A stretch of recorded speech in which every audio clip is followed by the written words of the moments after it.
केवल सतलोक में वो अविनाशी परमात्मा सतपुरुष रहता था। उन्होंने अपने शब्द से 17 शब्द उच्चारण किए अपनी शक्ति से, और 17 शब्दों से एक शब्द से तो वहां के सभी लोक रच दिए। सतलोक के दीप सीढ़ी वहां पर जो बनावट से वो न्यारी है यहाँ से, और 16 शब्दों से 16 पुत्र उत्पन्न किए वहां के देवलोक।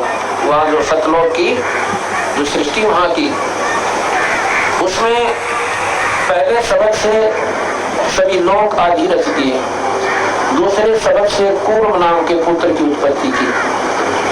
तीसरे से ज्ञानी, चौथे से विवेक, पांचवें से तेज, छठे से सहज, संतोष, सुरती, आनंद, असमान, निष्काम, जरंगी, अचिंत, प्रेम, दयाल, धैर्य, और 17 में से योग संताय।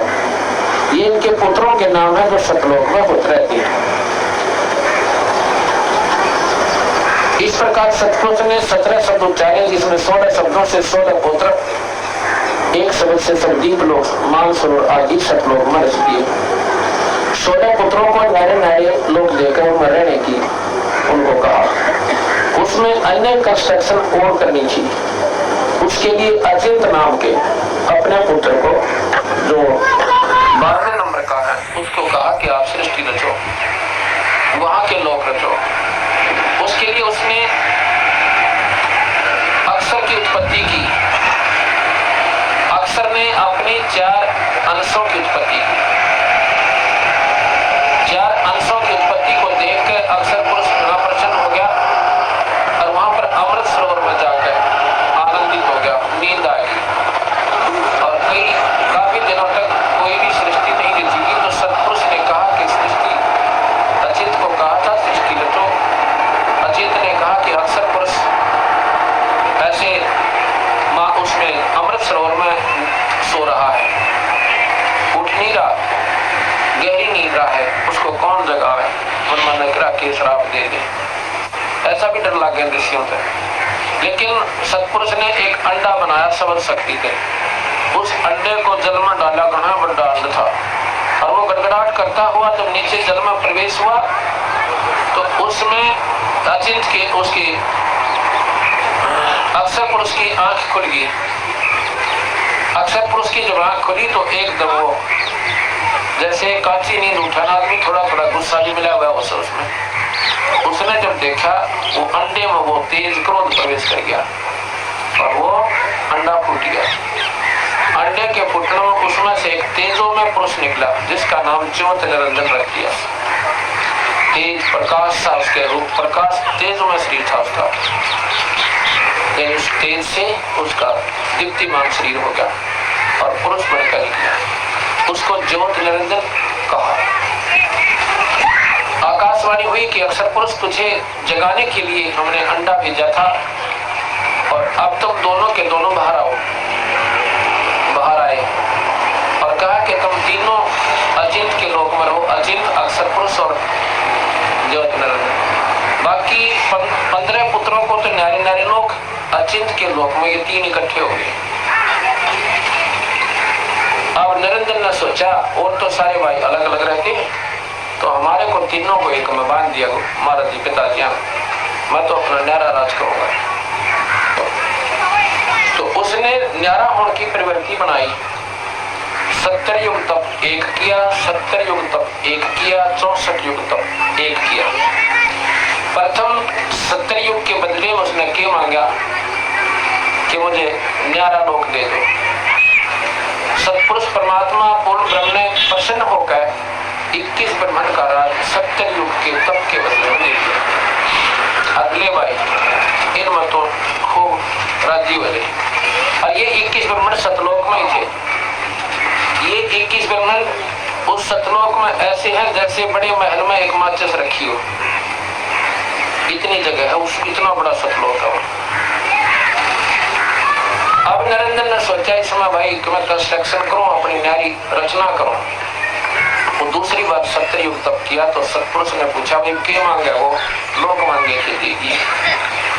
तो उसने सहजदास को बताया, क्योंकि सतपुरुष ने अपने पुत्र सहजदास को भेजा कि सहजदास मेरे की को पिताजी से कहो कि कि मुझे इसमें लोक रचना की सृष्टि रचना की सामग्री दे दे।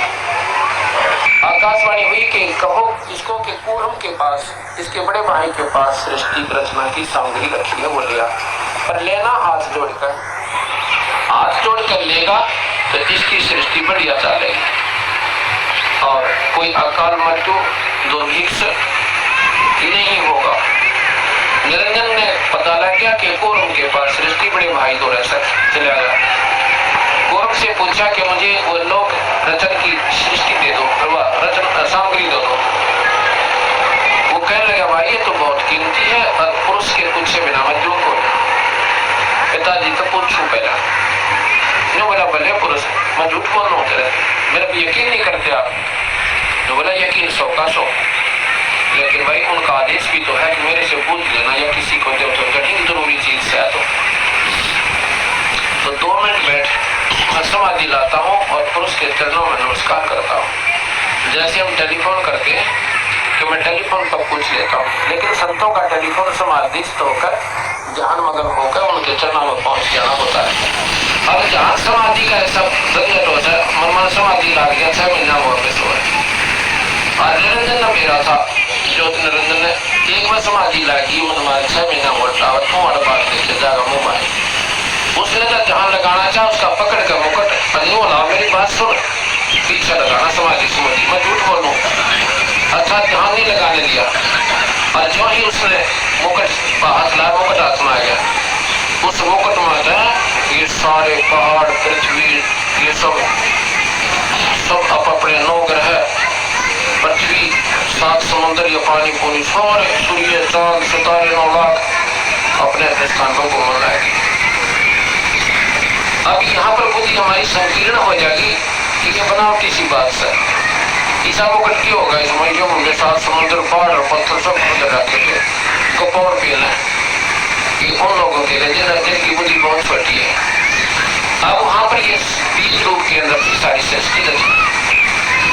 जैसे बड़ का पेड़ बहुत बड़ा हो जाता है, बट वृक्ष, और वो उत्पन्न कहाँ से होता है, एक छोटे से बीज से, जो राई का भी से छोटा होता है वृक्ष बड़ का बीज, और एक बरमंटा होता है यानी बट का फल बेल जोड़। बेल तो हम देखा है, बड़ का फल शायद ना देखा हो, कितना कोस है और उस मीठी गोड़ी जोड़, और उसमें मन कोई कहे कि इस बट के फल में ये दिखाकर उठे बेल जोड़, और उसमें कहे कि इसमें 1000 वट वृक्ष है तो ये सामने दिखो। और वट वृक्ष मनमाने सावले में भी ताजपुर में भी सारे के घूम जाते, उसने आगे बढ़ की और समय मिल जाता, स्थान मिल जाता, इतना लंबा चौड़ा फैल जाता है वट वृक्ष।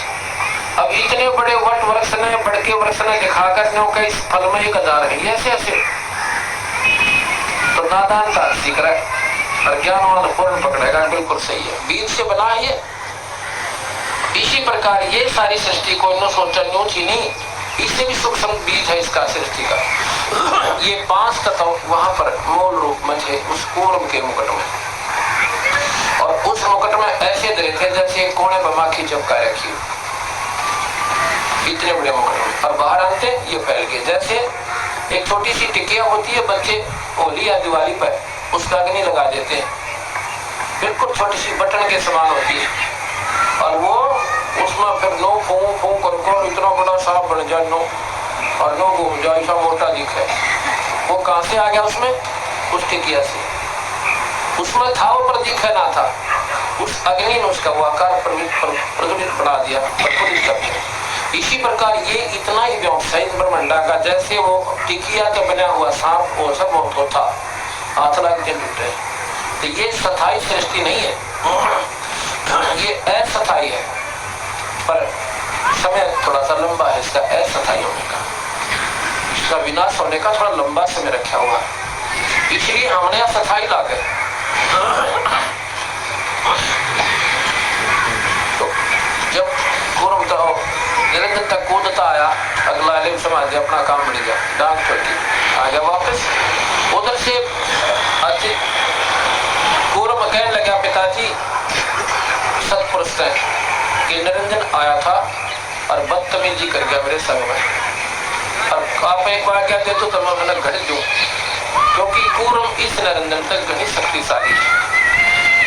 सत्पुरुष कहने लगे, भाई देखो तेरा छोटा भाई है, उसकी करने का दंड उस में लगा, आप ना उसको कुछ कहना, और बड़ा का इसी में होता है मानता कि उनको माफ कर दे। तो वो क्योंकि वो संत आत्मा है, उन्होंने स्वीकार कर दिया, ठीक है जी जैसे आपकी इच्छा। अब भाई 64 युग तब फेल किया उसने निरंजन ने।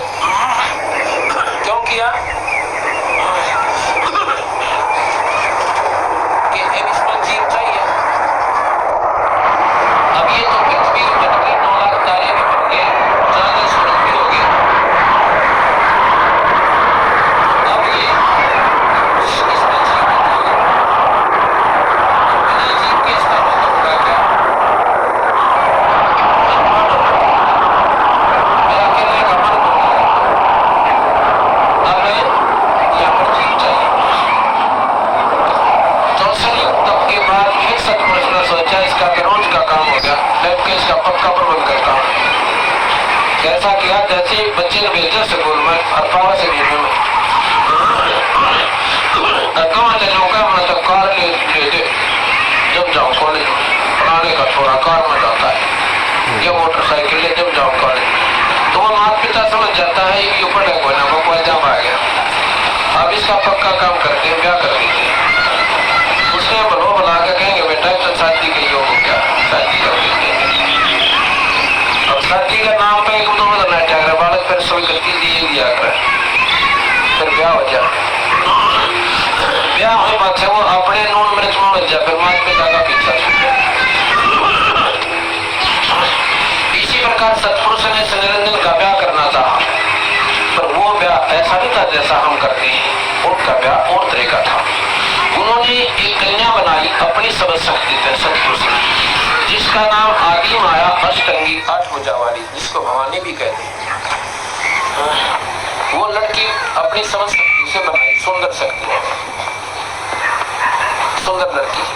अब उस लड़की को सैनदास से कहा कि इस लड़की को और निरंजन के पास छोड़कर और बता देना कि इसके पास सबद शक्ति है, जितने जीव निरंजन कहेगा बना देगी।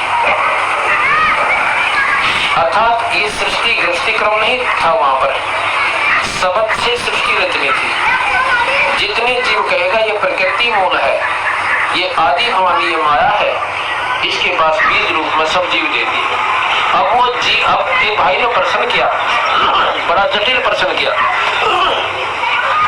कि जी फिर हम से अड़ा कर चलो मैंने गलती करी, हमको देखो बने यहाँ पर, यह समझ में नहीं आती। हम हमारे मन में एक गंदी व्यक्ति है, वो वहीं से पैदा हुई, निरंजन करता था तब, और हम देखा करते सतलोक में थे हम सभी, हम देखते थे उकस उकस नो, तो बच्चा पाठ रहा है 64 युग हो गए, कद के में उठता चलता एक तरफ खड़ा से, वही तो बहुत अच्छी शक्ति दिखे से। और आकाशवाणी होती थी तुम अपना काम लगे रहो, उसको मत देखो नादान को, लेकिन हम लुकमा छुपमा यानी इतने आकर्षित हो गए उस निरंजन के प्रति कि भाई तो चालक आदमी है, तो सुनता तो बहुत कठिन तपस्या कर रहा है, इतनी तो सब बदना हुआ है। अब यह हमारे मादली बीमारी से, अब कोई भगवान आकर अपना ठीक ठाक बताओ यो काम नो कोई बड़े नो कर ले, और एक तपस्वी तप करने लग जा, साबत गांव चला जा, यह वह बीमारी आज से हमारी। कबीर साहब ने, सतपुरुष ने फिर आकाशवाणी करी, तुम अपना उधर मत देखो उनादान की तरफ। एक बात हो जानो गुरबाल स्कूल में आया करे, आप मास्टर जानते फिर न देखे बंदी छोड़ बुला ले, तारे काट लो गेले मानते को उधर से निरंजन से पूछा भाई तो तेरे पास कोई जाना चाहते हैं तो न पूछ ले प्राणियों को। निरंजन ने तो वो पहला मेरा था कि सारे तरीका देखे सब सीखा, क्यों भाई तुम वहां चलोगे मेरे पास, नारा लोग बनावांगे, नारे वहां पर आनंद से रहा करेंगे, तुम्हें सर्वुण रूप दूंगा, ऐसे करूंगा है, और भाई का मौत मारेंगे। तो बड़ा अत्याचार साहब हमारा दिन को सतपुरुष तक कवा दे अत्याचार बैठे, तो बोला जी ठीक है सारे घर बैठे, क्यों भाई तुम जाना चाहते हो? हाँ जी। महाराज जी कहते इच्छा रूपी खेलन आया था तो सुख सागर नहीं पाया, मंडालिए निरंजन लीला पाओ ना, बोला भाई एक काम करिए पर तुम कर दिए सिंगड़ के 40 किला परमात्मा ने दुखी करे ना ये सतनाम और सारनाम याद रखियो। ये हमारे को देकर भेजा था महाराज कि इस नाम को अब मुझे तुम याद रखना। जिस दिन तुम ये टेलीफोन मिला दोगे ये नंबर उस समय तुम्हारे पास आ जाएगा। अब उसी समय तुमने इसे ले आऊंगा अग्नियों मिला जी पक्का फिर तो हमने लिखता है कि सर ये सतनाम और सारनाम महाराज कते नहीं बोला तो ठीक है जाओ। अब वो बीज रूप में मूल रूप में हमारे को इस माया को दिया प्रकृति को आदि माया को और वो मिलती सतपुरुष के साथ सतपुरुष ने सैयददास के साथ नरेंद्र जी के पास नरेंद्र जी से कहा सैयददास ने किले भाई ये बहन है कन्या और इसके पास सारी शक्ति है जितने जीव को कहेगा एक बार समझ कर कहेगी उतने बनाएगी और छोड़ दी इसके पास और हो अपने लोक में ठाकता। ये सतलोक में था ये खेल सारा अब तक सतलोक में ही चल रहा है ये काम। उसने क्या हुआ उस लड़की को देख कर नरेंद्र के मन में खोट पैदा हो गया नीचता की दुष्कर्म की। अब ये बीमारी है वो मन रूप में आज नरेंद्र सब में समावेश है। जगह जगह हम देखते हैं बहन बेटियों की इज्जत पर हाथ डला हुआ ये मन जो है ये नरेंद्र से। अब जब चला गया सैयददास रह गया एकला उसी समय उस कन्या की तरफ उसने बुरी दृष्टि की और गंदे कर्म के लिए प्रेरित हुआ। लड़की कहने लगी नरेंद्र जुल्म ना कराए तू मेरा भाई और मैं तेरी बहन तनिषा जुल्म नहीं करना चाहिए और मेरे पास सृष्टि मैं रच दूंगी समझ सकती है मेरे पास तू मान जा। लेकिन भाई कौन सुने जो इतनी नीच व्यक्ति है इस मन की तो एक भी ना माना और कति जब दुष्कर्म पर उतारू हो गया और लड़की को ऐसे अपने बाजुओं में पकड़ना चाहा वह भी तब उस बाप की बेटी थी सूक्ष्म रूप बनाया जो ना दिखे बहुत छोटा और शरीर के माँ नरेंद्र के पेट में चली गई। उसने मेरा के बाकी जान देना और कोई लोगों का सुधारना उसके पेट में प्रवेश कर कि यहाँ ठिकाना पास अपनी इज्जत बचाने की बात। वहां से पुकार किया कि महाराज जी हे पिता